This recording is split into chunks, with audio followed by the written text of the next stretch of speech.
Well, Cowboys fans, if you have not heard, your team right now is in competition with the Baltimore Ravens to see who can miss the most amount of players in the shortest span of time. Ravens do have the lead right now, but if you can cut it close, if Dak could get hurt one more time, if Zeke can go down, if Amari Cooper can hurt his ankle, you guys might just take this title, and that might be the only crown you will be winning this year. But hope is not lost completely.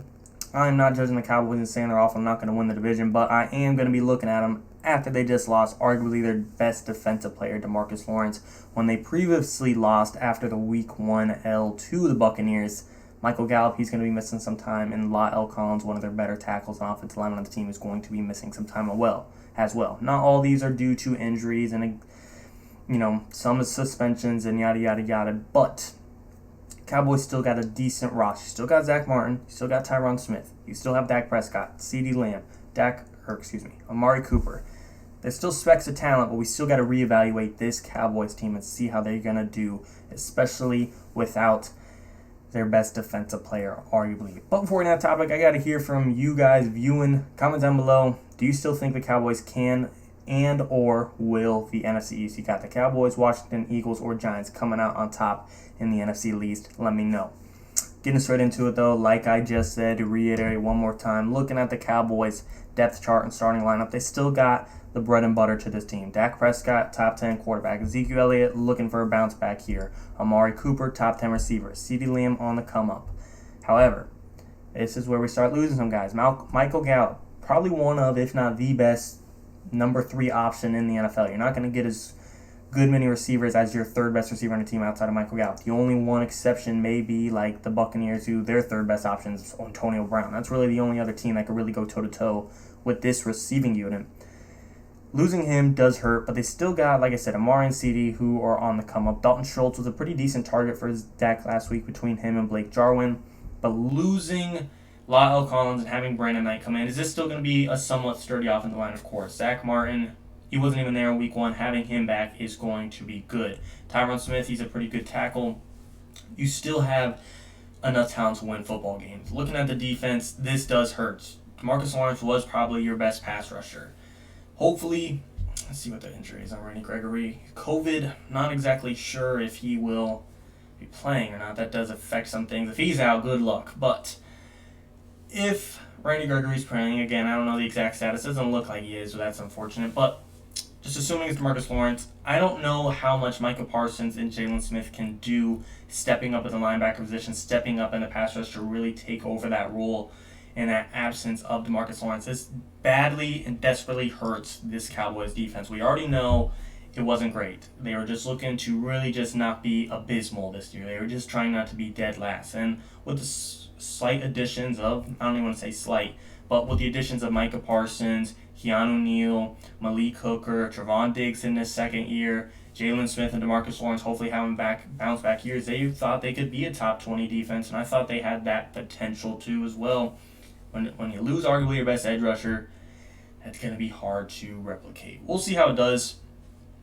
I still think this Cowboys team has talent. Like I said, looking at their schedule, against the LA Chargers, the team I'm pretty high on, a team that I think if the Dallas Cowboys are going to have to try and beat in a shootout. Maybe now that you're missing your third best receiving player, you're missing an edge rusher, you're missing a tackle, they might try and have a complete different game plan. They may try to force the ball to Zeke. They may try to feed Zeke. They may try to control the pace of the game and dominate the clock to take the ball out of Justin Herbert's hands because they know they are just not healthy enough to go toe-to-toe in a star power shootout, firepower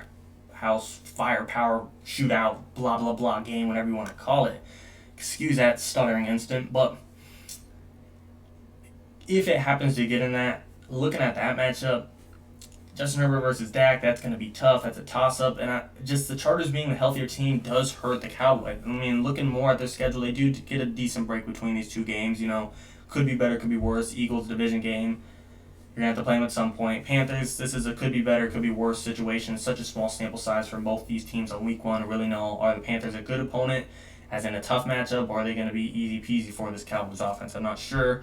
But I feel like after the Chargers, the 3 weeks of Eagles, Panthers, Giants, Patriots kind of tough, but Eagles, Panthers, Giants, that 3 week is a decent break to have some of your guys trying to recover. And I know that doesn't help DeMarcus Lawrence, who's out 6 to 8 weeks. 3 weeks is nothing, but still, this timeline really does help bring back Michael Gallup, and Lyle Collins will be on the cusp of coming back after this week as well. They could have had a worse stretch throughout this time. Let's see who the Cowboys play this year. I believe they play the Broncos division, yeah. So they could have had Chiefs, Raiders, Saints in those 3 weeks, of which some of their top guys are going to be missing. Instead, it'll be, I don't want to say cupcake games, but definitely got an easier break. When they come to this chance in Week 11, Week 12, Week 13, they're going to hopefully have all their guys back pending any new injuries. And for the Cowboys, that's what the bright side is at this point. The bright side is, A, you got somewhat of a break on schedule in weeks 3, 4, and 5. You play the Eagles, Panthers, and Giants. Could be much worse. And by the time those are over, you'll have some guys back, hopefully, in Lyle Collins. I think he has a 5-game suspension, so maybe one more at the Giants. And Michael Gallup, I think he was 3 to 6 weeks, 3 to 5 weeks, but still, the break could have been worse. So again, the upside, you caught a break. Upside in the NFC East, it's okay if you lose some games, because the winner of this division is probably going to be 10-7, 9-8, right around that range. We know how the NFC East works. Another upside, Dak looked good. Amari looked good. CD looked good. Zeke didn't look the best, but he also, in my opinion, looked all right. When I say he didn't look best, if you look at the box score, he didn't look good. However, as a blocker, he did well, and when he actually got the ball, he did well. They just didn't give him that huge workload a lot of fantasy owners were definitely hoping for in Week 1. He just didn't get that, offensive load or those carries. However, when you just base off the eye test, he did look pretty solid. He provided a role to this team. So I do think moving forward, the Cowboys are going to have some bumps playing LA, possibly playing the Panthers, possibly playing a division game between the Eagles and Giants, but still, it could be a lot worse. They still have Dak. If he went down, then I'd be like, yeah, good luck. This team ain't making the playoffs. But DeMarcus Lawrence, while it does make it a lot harder missing your best defensive player, I would still say there's hope, but nothing is lost in the NFC East. Anything can happen. The Eagles, would have anyone really guessed that the Eagles would be 1-0 in Week 1 after Week 1 and leading the division and everyone else has lost? I don't think anyone would have guessed that. So anything is possible in this division. The Cowboys can easily turn this around. I'm not a Cowboys fan by any means, but I don't root for any team to get injuries. Hopefully, they don't beat the Ravens in that race for the most injured team, but we'll just have to see. The Ravens look like they're trying to set a record, missing running backs 1 through 3, missing Marcus Peters, missing Jimmy Smith last week as well. They're trying to set records. Cowboys, they're just trying to win a division title. So I wouldn't worry too much about that, but it's definitely not a good pace. And again, not all these guys are injured. Not all of them are season-ending injuries like the Ravens are dealing with. Every one of these guys are on a timetable to come back relatively soon. Lyle Collins still not even injured, just suspended. I think the Cowboys will be fine. I still think they'll have a chance at the division, but we've got to see how they do in that 3, 4, 5, 6 game stretch of not missing some of their top-tier options, players, and defenders. You guys tell me, though, like I said, referring back to the question at the beginning of the video, where do you see this team ending up, or where do you see the NFC East ending up? Do you think the Cowboys can win it? If not, who? Let me know. As always, and of course, thank you for watching, guys. 2-minute warning.